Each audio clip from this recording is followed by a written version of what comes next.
Alright, hello guys, how's it going? In today's video we're going to be talking a little bit about the upcoming pattern and really what it's going to mean for the western and the eastern United States individually. Now before I get started with this video though, I would ask that you do subscribe if you do think weather related content, and also make sure to share this video with your friends, family, and social media.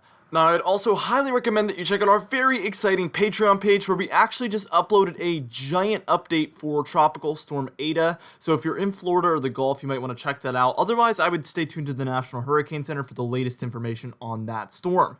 Now, for today's comment of the day, I want to know, do you think that we're going to have a pattern flip throughout the month of November, or do you think that we're really going to stick with the current pattern we're in? Give me a good reason why, and let me know in the comments down below, and I'll be picking one of those for tomorrow's video. Let's get into this video, and today we're going to be taking a look at the temperature anomalies according to the European model. And we're taking a look right now at about last night, and as you can see, we're dealing with a huge amount of warmth throughout the eastern 2/3 of the United States, I would say.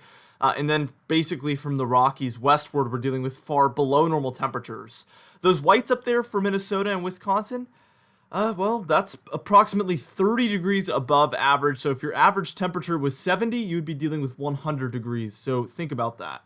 If you're dealing with an average of 50 degrees, well, you're dealing with 80-degree temperatures. So it is far, far above normal temperatures. So what we're going to do is we're actually just going to move on towards about tonight, Monday at about 8 p.m. on November 9th. And we'll be taking a look at that in just a moment. Alright, now as you can see, what I like about this frame, and I specifically picked this one, we can see that there is a cold front there. You can see it throughout Kansas, Nebraska, Iowa, Minnesota, and Wisconsin. Take a look at that. You can see it's so defined, where those blues are basically like 20 miles away from the far above normal temperatures. That's our cold front, and it's a very potent one. We can see Minnesota is near normal temperatures, whereas yesterday they were about 30 degrees above average. So huge differences from yesterday till today. For states like Wisconsin, Michigan, a lot of the Ohio Valley, some of the, I would call eastern plains there, we're dealing with far above normal temperatures still, especially in those grays. But even in the reds, we're dealing with 10 to 15 degrees above average, which is widespread throughout the eastern half of the United States. Very, very warm pattern we're in, and out west, very cold pattern. That's why we're dealing with so much snow out there for you guys. We talked about that in a few previous videos, how much snow you guys are expecting, tons and tons of it. Let's just take it to about Tuesday afternoon, and this is going to be November 10th. As you can see, even Iowa, Nebraska, Kansas, and portions of Wisconsin have now cooled down. So in a matter of 3 days, we've dealt with 30 degrees above normal temperatures, and now we're taking a look at maybe 15 degrees below normal. So a huge flip there for you guys in the central United States. The west is still far below normal temperatures, and then the east is getting even warmer as that warm up gets even more pushed towards the east coast. It's becoming more and more potent as it becomes squeezed together. We see that from time to time. It's a pretty common pattern. What we're going to do is we're going to move on, and we're going to take a look at the actual temperatures for the eastern United States and the western United States on this same exact frame on Tuesday afternoon. And then we're going to just move on from that point where we could potentially see a pattern flip. Alright, now here we are taking a look at, again, Tuesday afternoon, November 10th in the eastern United States, and this is going to be the high temperatures. Widespread 70s all the way up through Michigan. Ohio, we see New York, Maine is in the upper 60s, mid 70s for most of these white regions, even up into the 80s for some of these regions. Very far above normal temperatures throughout most of the eastern half of the United States. This would be about September temperatures. What's interesting is we saw November temperatures in September, and now it's like we're seeing September temperatures in November. Very odd pattern we've been in so far this fall. It has been all over the place. Let me know what you've thought of this fall so far weather-wise. I've enjoyed it. I think it's been cold at times and warm at times, but it really has been warm at times lately. Here's the western United States, and you can see the huge difference. Basically no 70s to be seen anywhere, mostly 30s and 20s with some 50s in more of the lower lying areas. So really far below normal temperatures here out west. Let's just go ahead and take it towards Wednesday morning here. And as you can see, this is Wednesday morning on November 11th.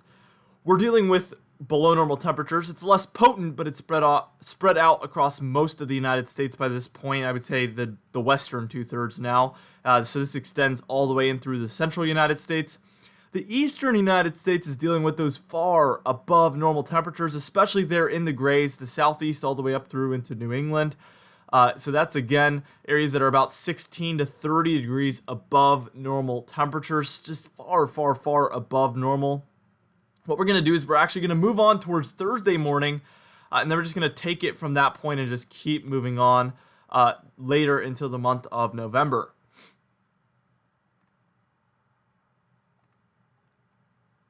All right, so by Thursday morning, and this is going to be November 12th, so about 3 days from now, you can see that we still have those below normal temperatures out west, but it's becoming a lot closer to normal and a lot more spread out. The East Coast is still far above normal temperatures by this point. We're going to be dealing with a huge warm-up. But actually, as we move towards about Friday afternoon, we see a big change. Those grays kind of dissipate, and we see mostly lighter reds and some oranges around. That's going to be only about 2 to 8 degrees above normal for most of the eastern United States. That is going to be a huge difference compared to what we had been dealing with. Probably a 10-degree cool down there. Even though we're still in the above normal temperatures, it's less above normal. So a huge difference there. We're still dealing with the cool down out west, and for the north central United States, still dealing with some cooler air there. So very, very interesting pattern we're going to see ourselves in here as it seems to be kind of trying to transition. Let's just take it towards Saturday morning on November 14th. As you can see, some colder air does finally make its way into the eastern United States, portions of Ohio, Pennsylvania, Michigan.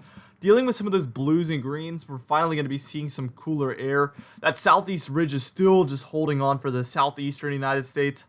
The west is kind of neutral. We see some oranges and we see some blues. It's kind of scattered all over the place, but really an undefined pattern.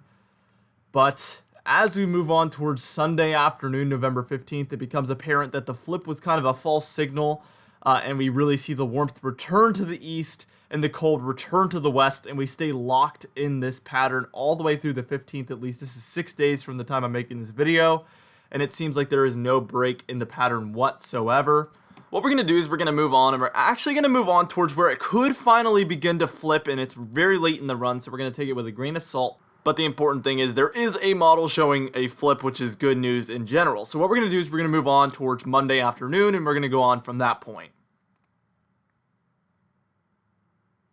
So first things first, we're going towards Monday afternoon, November 16th, and as you can see, actually we're dealing with a little less warmth in the east. And we do see some colder air making its way into the Great Lakes, the Ohio Valley, where we see near normal conditions. The west does begin to see some warmer temperatures make their way into California. That's kind of the signal of a beginning positive P&A, which would lead towards the cold air making its way into the eastern United States. That could be what's causing this. We'll take a look at our teleconnections in just a moment. Let's just go ahead and move it towards Tuesday afternoon, and as you can see, the flip takes place. We see the warmth really return to the west. We see cold air make its way into the east, and really this is a huge flip. We're going to see, we're going to need to wait and see, really. Like I said, it's very late in the run. We will see if this does occur. It's about a week out or so. So we're going to watch it closely. Obviously, we would be making some update videos, and this would be around just after the halfway mark of November, I would say. So we're about 8 days away from this, so it's kind of far out, but we will watch it closely. Let's just take a look at what this actual temperature would look like. And if you're in the blues or below, you're basically in the 40s or below. So you can see widespread 40s and 50s throughout the western and the eastern United States, actually. But the warmth kind of is there in California and Arizona and Nevada. So a huge flip in where the warmth would be located. And as we take a look at kind of the last frame of the model run, as you can see, this is Wednesday afternoon, November 18th. We still have the very cold air in the east, but the cold air kind of returns to the west. Would this mean that the pattern would flip back very quickly? I don't really know. It's very late in the model run. Again, we will watch and see, but this is kind of concerning to see that right after we get a pattern flip, it kind of has a signal that it would flip back right once again. So we'll watch it closely. We'll have to wait and see.